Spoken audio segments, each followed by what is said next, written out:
be a good night or a bad night. Good night. I got a letter from my son. Look at that. Dear Daddy, have a good time on the ocean. Love, Matthew. And this is the best bit. He spelled ocean. O-S-H-A-N. Isn't that great? I know. He's 17.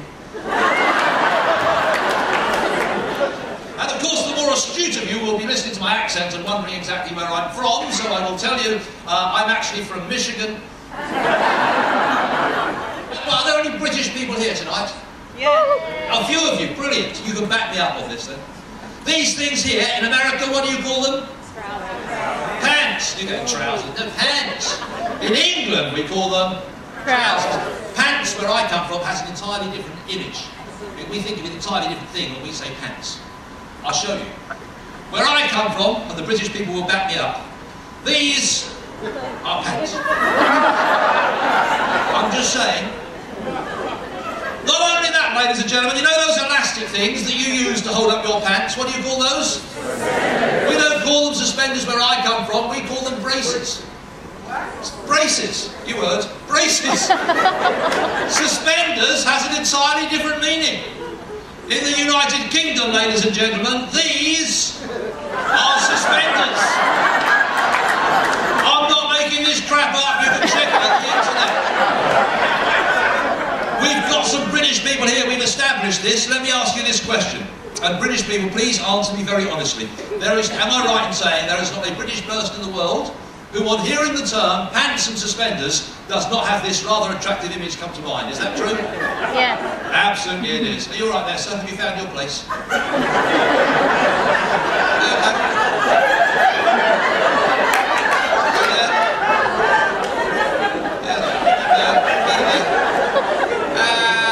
And relax. Lovely, sir. Lovely. Nice little drop in. You haven't missed a lot. All that's happened so far is everyone stood up and said a few words about themselves, and now it's your turn.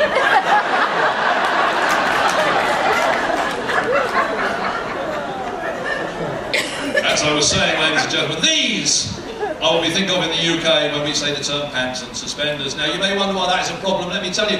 I was working on a ship recently, full of lovely American people, much like yourselves, and in fact, you're so nice, I'll patronise you a little bit more later. I was asked to go to a little party, a little soiree that someone was having in his cabin after the show. Now, obviously, I checked there were other people going. I'm not falling for that one again. I can't talk about it, sir. It's a family show. Anyway, it was one of those posh ships where you have to dress for dinner every night, and I didn't know what to wear, so I thought I'd better ask what the dress code was. He said, just wear pants and suspenders, you'll fit in fine.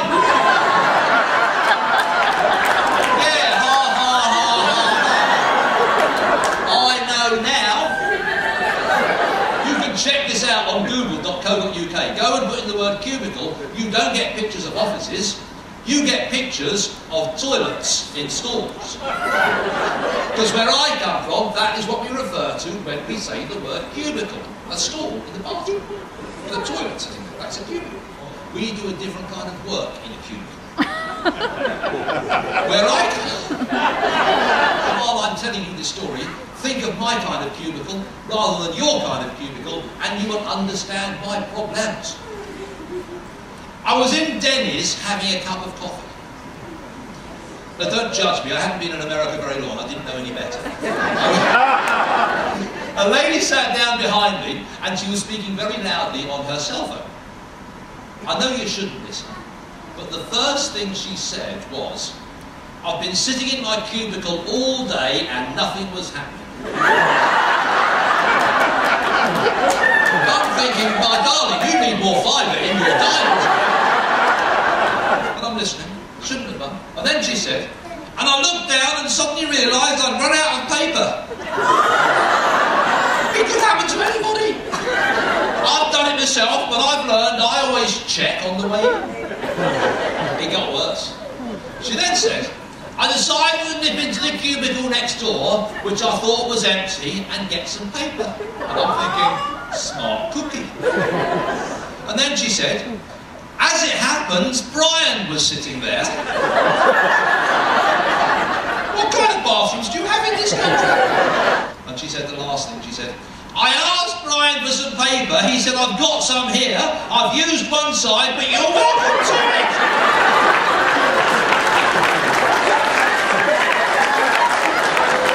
A rabbi, a Hindu, and a lawyer were driving across the countryside.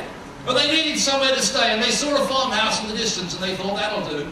So they went up to the farmhouse, and the farmer, a very nice gentleman, said, 2 of you can sleep in the house, but the other one is going to have to sleep in the barn. And the rabbi said, that's not a problem, I'll go. And he goes to the barn. 2 minutes later, there's a knock on the door, and the rabbi is standing there going, I'm very sorry, gentlemen, but there's a pig in the barn. And because of what I believe, the pig is an unclean animal, and I can't spend the night in the barn with a pig. And the Hindu says, that's not a problem, I'll go. So he goes off to the barn. 2 minutes later, there's another knock on the door, and the Hindu is standing there saying, I'm very sorry, gentlemen, but there's also a cow in the barn. And because of what I believe, a cow is a holy animal, and I can't spend the night in the barn with a cow. And the lawyer says, that's not a problem, I'll go. And 2 minutes later, there's a knock on the door, and it's the pig and the cow.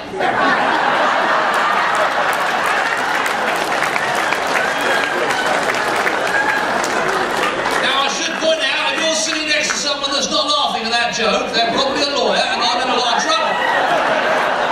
But I did see a kid about that big. How old's that? 10? I don't know. Anyway, a kid about that big, I heard him talking to his friend. He said, you're not going to believe it, I overheard him, he said, I found a condom behind the radiator. I was shocked and horrified. His friend, only that big, said, what's a radiator?